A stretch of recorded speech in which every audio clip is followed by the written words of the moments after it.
What's up guys, TSL here back with a new video. In today's video we'll be discussing remote functions, and this one will be probably a shorter video since these are very similar to remote events.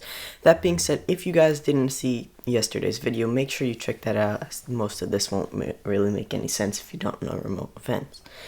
Alright, so basically a remote function is exactly like a remote event except for one difference, and this is the only reason you would use a remote function over a remote event.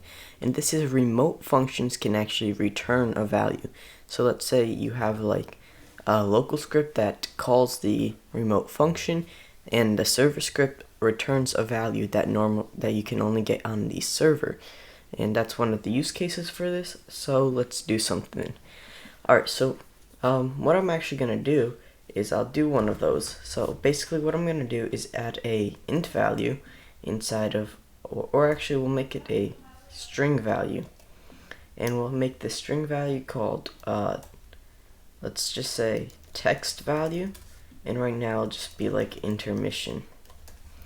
Then basically what we want to do is in our starter GUI we'll insert a screen GUI and a text label, because this is going to display whatever is here.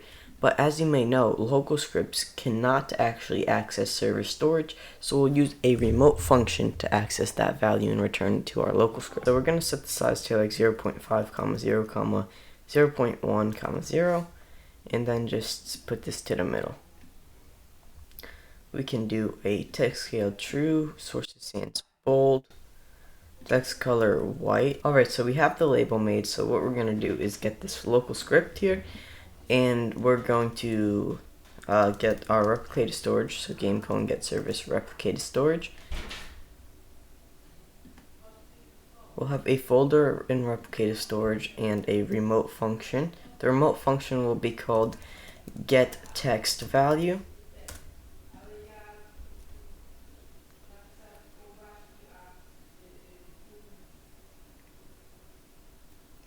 And we'll say the folder name is remotes, so local remotes is equal to rs.remotes.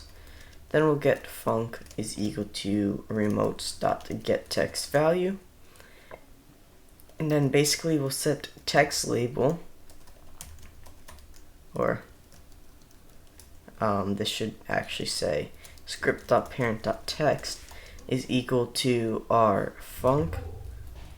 And then instead of doing fire server with remote functions, you actually invoke, so we do invoke server. Alright, so now that this is set up here, what we're going to do is go into server script service and insert a script, and we're actually going to get all of these variables as well. But then the only difference here is that we'll do func.onServerInvoke, and we'll make that equal to a function. Alright, and then we get the player, and then what we actually want to do in this script is get our server storage, game colon get service server storage, and we also want to get our text value is equal to ss.textValue, and then here we can just return text value.value. So you see right now the text label says label, but when we play this it should say intermission, and as you see that's what happens. We try to return this, and then we try to do this, then let's see what happens. Oh no, we get an error. Attempt to index nil with dot value. So what I want to do here is I want to print this out and see what this returns us.